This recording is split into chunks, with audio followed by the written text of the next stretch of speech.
خداوند میں تمام سننے والوں کو سلام عرض کیا جاتا ہے۔ خدائے ذوالجلال کے بابرکت نام میں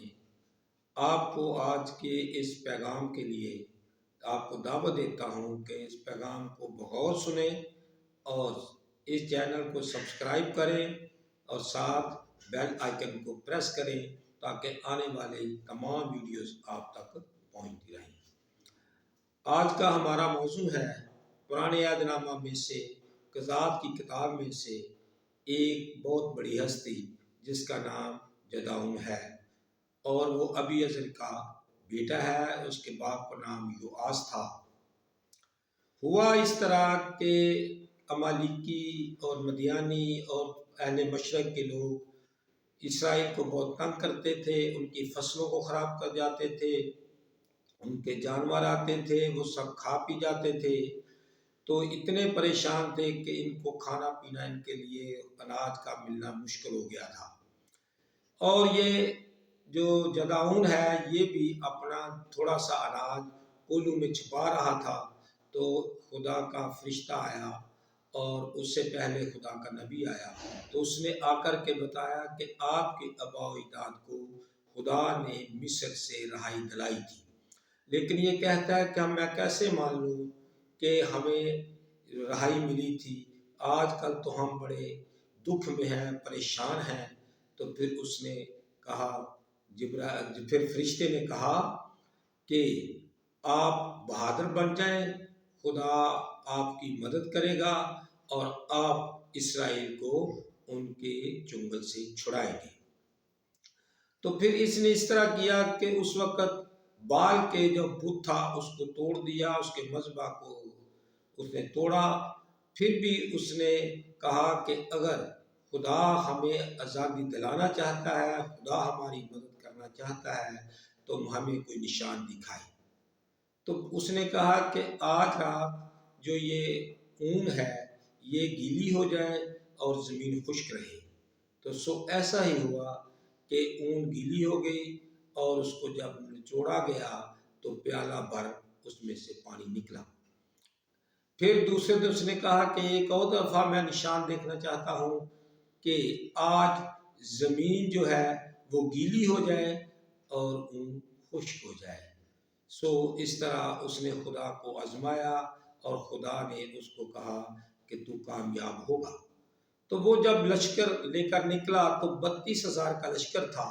تو خدا نے اس کو کہا کہ یہ بہت زیادہ لوگ ہیں،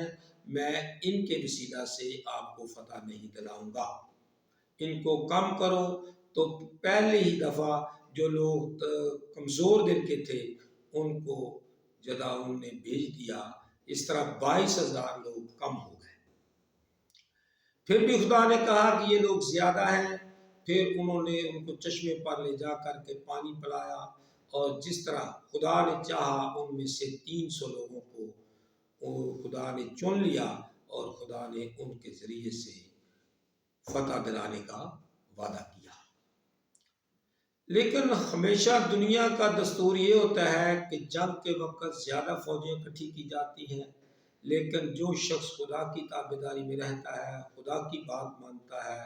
اس کے سارے کام خدا خود کرتا ہے۔ تو اسی طرح ان 300 لوگوں کے ذریعے سے خدا نے فتح دلائی، لیکن یہ تاریخ میں ایسی بات موجود ہے، تاہم دنیا کی عقل اس بات کو نہیں مانتی۔ پھر جب ان 300 لوگوں کو خدا نے فتح کے قریب کیا تو ان کے 3 گول بنائے گئے، ہر آدمی کو ایک خالی گڑھا ملا اور ایک مشل ملی اور ایک نرسنگا ملا۔ تو وہ سرحد پر پہنچنے سے پہلے ڈر رہے تھے، لیکن خدا نے کہا کہ جاؤ جا کر لشکر کے اندر دیکھو، آپ کو پتہ چل جائے گا۔ جب وہ لشکر میں پہنچے، جدعون اور اس کا ساتھی، تو ایک مدیانی جو ہے، امالیکی جو ہے، وہ دوسرے کو بتا رہا ہے کہ آج میں نے رات کو دیکھا کہ ایک جو کی روٹی آ کر کے ہمارے ٹینٹ پر گری اور جس نے ہمارے ٹینٹ کو تباہ و برباد کر دیا، یہ صرف اور صرف جدعون کی تلوار ہی ہو سکتی ہے۔ تو اس طرح انہوں نے 300 لوگوں نے سردوں پر کھڑے ہو کر کے اپنے نرسنگے پھونکے، گھڑے توڑے، مشلیں جلائیں، تو اس طرح ان کے لشکر میں خلبلی مچ گئی اور انہوں نے خود ہی ایک دوسرے کو قتل کر دیا، اور اس طرح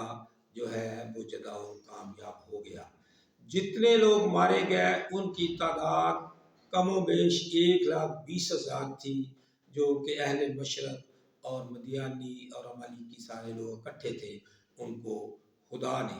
اپنے بندہ جداؤن کے ذریعے سے شکست دلائی۔ تو آج بھی ہم جب لوگ اپنی زندگیوں پر غور کریں تو